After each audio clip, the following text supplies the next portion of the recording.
À presque 89 ans, difficile de nier que Roman Polanski est l'un des cinéastes les plus talentueux de sa génération. Mais aussi l'un des plus polémiques. Depuis de nombreuses années, le réalisateur est poursuivi aux États-Unis pour plusieurs viols et agressions sexuelles sur mineurs dans les années 70.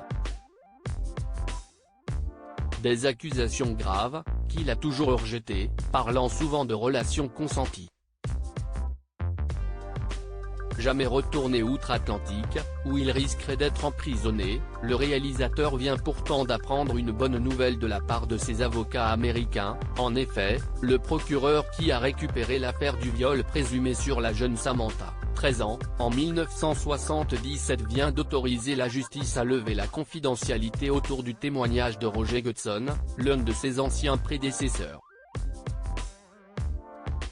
Celui-ci avait, à l'époque, passé un contrat avec les deux parties. Voulant éviter un procès à la jeune fille, il avait accepté d'abandonner les charges les plus lourdes contre le réalisateur. En échange, il aurait exigé que celui-ci reconnaisse une relation sexuelle avec une mineure. Mais son témoignage, frappé du secret judiciaire, n'avait jamais été diffusé et selon le réalisateur et ses avocats, l'accord n'aurait pas été respecté en entier.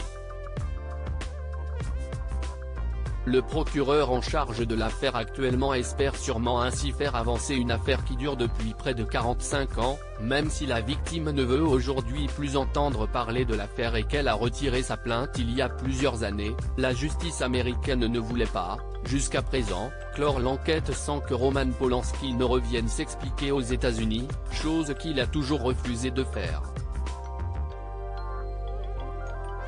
Un sujet qui divise le cinéma alors. Va-t-on assister à un véritable retournement de situation en faveur du réalisateur franco-polonais? Ou sa situation va-t-elle s'aggraver?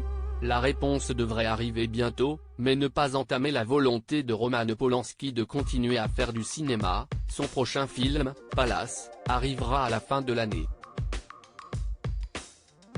Et devrait, sans surprise, provoquer les mêmes réactions que le précédent, J'accuse, pour lequel il avait été décoré d'un César du meilleur réalisateur, très polémique au vu des très nombreuses accusations d'agression et de viol, qui sont pour la plupart prescrites aujourd'hui. L'actrice Adèle Haenel avait notamment quitté la salle avec fracas, soutenue par la présentatrice de la cérémonie, Florence Foresti, qui n'était plus revenue sur scène après le verdict. Mais Roman Polanski avait également trouvé des défenseurs, notamment sa femme, Emmanuelle Seigner, avec qui il a deux enfants, Morgan et Elvis, 29 et 24 ans. Celle-ci avait notamment parlé de mensonges de folles hystériques en mal de popularité. Sa sœur, Mathilde, avait également pris son parti, tout comme Jean Dujardin, qui interprétait le premier rôle du film. Son avocat, sur le plateau de Quotidien, avait quant à lui été très clair. Ce n'est pas sur un plan médiatique qu'on peut répondre à des accusations publiques qui ne sont pas corroborées par des plaintes et qui ne sont pas corroborées non plus par des enquêtes.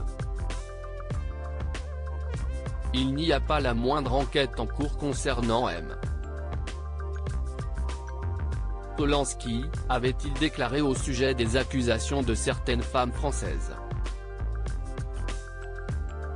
Roman Polanski reste présumé innocent des faits qui lui sont reprochés jusqu'au jugement définitif de ses affaires.